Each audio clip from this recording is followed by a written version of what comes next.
Chapter 2. The Solitary Sovereign. A century passed, and the elves of Lothlorien and Lindon dwindled like autumn leaves.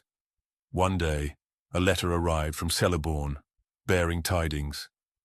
Círdan the shipwright had readied the last white vessel to Aman. Thranduil was summoned to join the final exodus. He declined with gratitude, his quill steady as ancient oaks. To his people he offered choice, departure or steadfastness, yet none left. The Sylvan folk, as stubborn as their king, clung to Middle-earth. Círdan, grieved by this refusal, sent blueprints for shipbuilding, a Teleri kinsman's parting gift.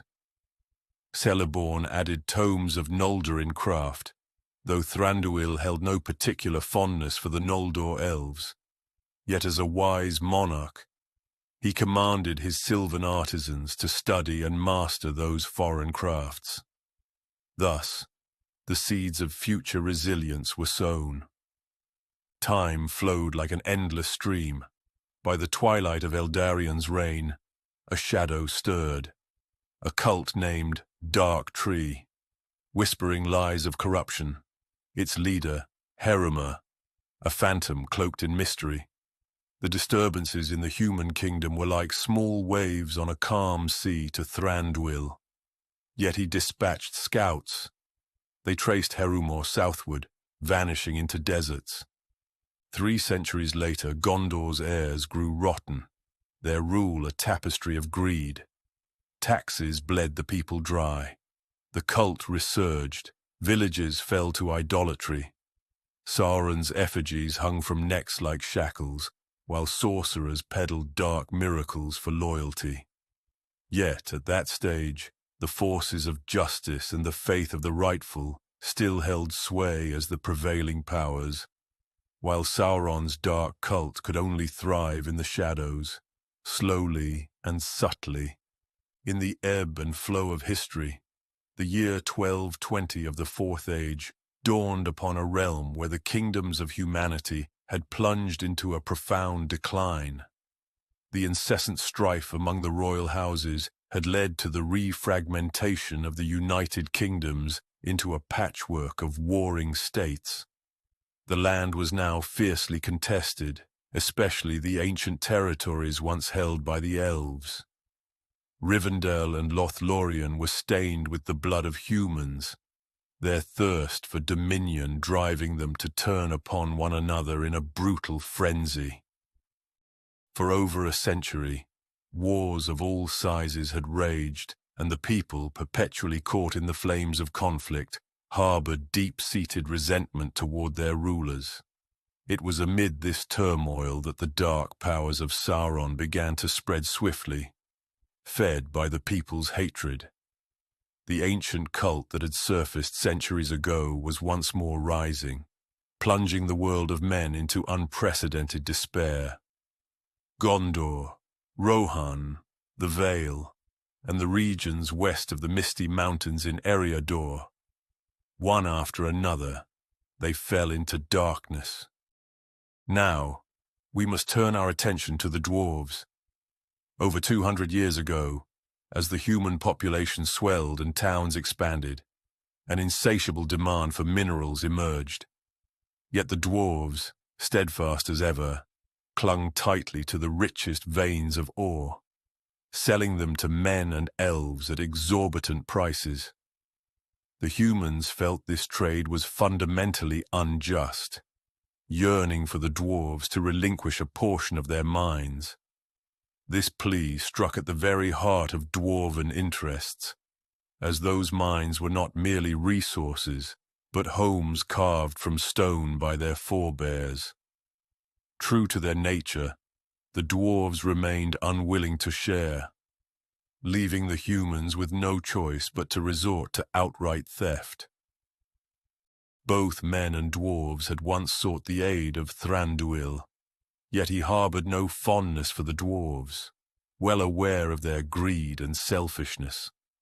His ties to the men were closer, but their rapid expansion and the wild ambitions that spread like weeds left him increasingly uneasy. In the end, He offered no help to either side, choosing instead to watch the world change silently. As tensions escalated, the conflicts between them flared, and with each bloody encounter, the seeds of hatred took root ever deeper. Even more dire was the plight of the dwarves, who, besieged by the unrelenting harassment of men, saw their birth rates plummet and their numbers dwindle. At this moment, only Khazad-dûm still thrived. The other dwarven realms began to wither away. Yet all signs pointed to the return of darkness. Though a few wise kings had emerged in the realm of men, their descent into depravity seemed unstoppable. Thranduil had never envisioned that the Shadow of Terror would return in such a fashion. If mankind embraced the darkness, then Middle-earth would plunge into an abyss devoid of light. His own kingdom would inevitably be engulfed by this darkness, and without the strength of the elves or the alliances of men, what could he rely on to protect those beloved elves who cherished Middle-earth and refused to cross the sea? He fell into deep contemplation, unable to find an answer, the weight upon his heart growing heavier with each passing moment. His dependence on wine and jewels deepened, an unspeakable sorrow gnawing at his spirit. Even his counselors, those who had weathered ages beside him, exchanged troubled glances as Thranduil's vigor waned. One evening, Kalanor, his chief advisor and comrade since the last alliance, stood before the vault's enchanted door. "My lord, we must speak." A click. The door creaked open. Treasure sprawled in the flickering lamplight, chests stacked to the ceiling, gems cascading across tables like frozen starlight. Thranduil hunched over a carven oak desk, his face inches from a shimmering hoard. Pale, trembling, he traced the contours of a diamond, its gleam mirrored in his hollowed eyes. Kalanor's heart clenched. The king's once radiant gaze, now dulled to mere reflections, betrayed a soul fraying at the edges. "You've lingered here for 3 days," he ventured. Thranduil lifted his head, frost-blue eyes sharp. "Speak." Men and dwarves clashed at the glittering caves. The dwarves flee to Khazad-dûm. Iron Hills are besieged by Easterlings. The king's fingers stilled on a ruby. "I warned them that their numbers were dwindling, and if they did not gather together, they would be conquered one by one. But they didn't listen." Glowin of Erebor begs aid for Iron Hills. Thranduil straightened in his chair, leaning back against the sturdy frame. "The number of dwarves is far too few. They will surely fall before our forces can arrive. Once the enemy take the heights, we will find ourselves in a most precarious position." Kalanor nodded, his agreement clear on his face. Reply to Glowin. "The area around Erebor is within our joint defense zone, while the Iron Hills are not within my considerations. Moreover, advise him to refrain from rash actions. It is wise to conserve his strength." "My lord, I fear more than just the demise of the dwarves. It is the power of Dark Tree that truly concerns me.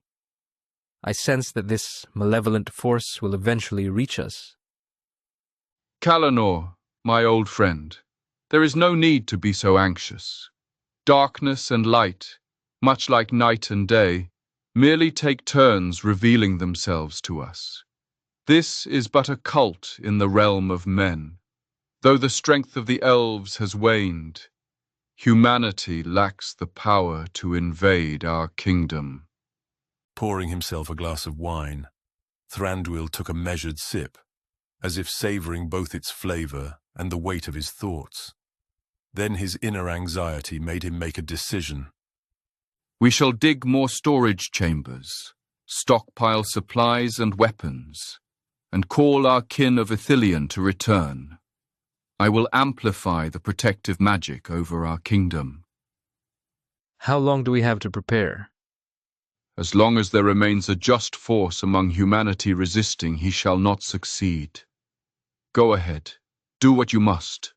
The calamity I foresee will not befall us in this century.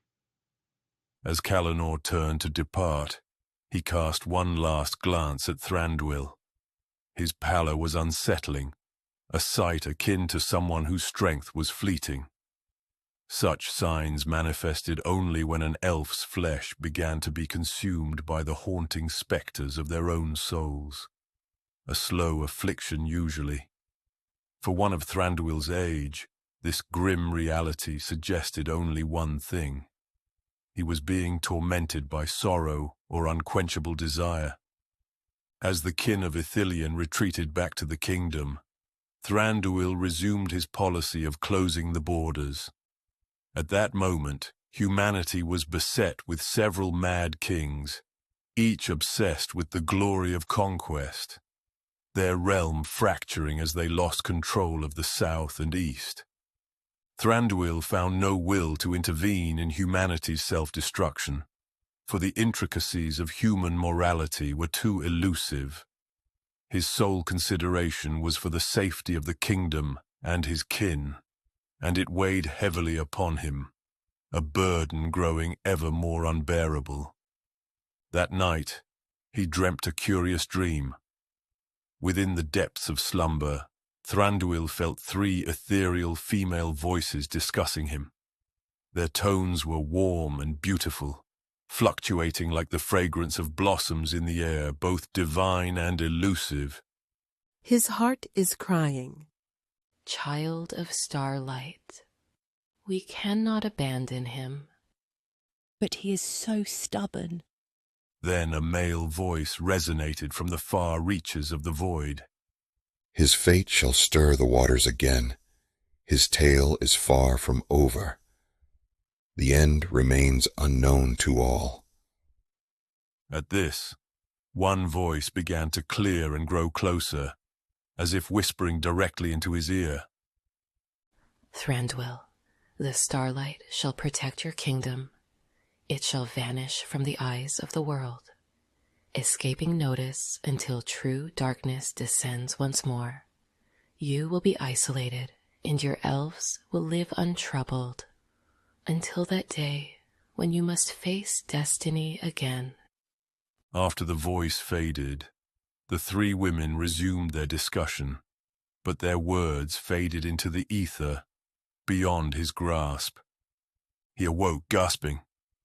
Dawn's first star blazed above, Varda's eye. Casting a spell, he glimpsed the impossible. His kingdom vanished, replaced by barren dunes. Yet when the vision faded, the forest remained, cloaked now in divine secrecy. Grateful, he bowed to the heavens. Years flowed. Under Yavanna's grace, the hidden realm flourished. Sylvan elves danced beneath unfallen leaves. Newborn laughter rang through glades. Crops burgeoned. Wine flowed sweeter, and Thranduil's decay slowed, though memories still choked him in the dark. Men whispered of a vanished elven kingdom. Skin changers, once loyal, guarded its secret, until greed corrupted their ranks. Thranduil severed the last thread to the outer world, became a truly solitary sovereign.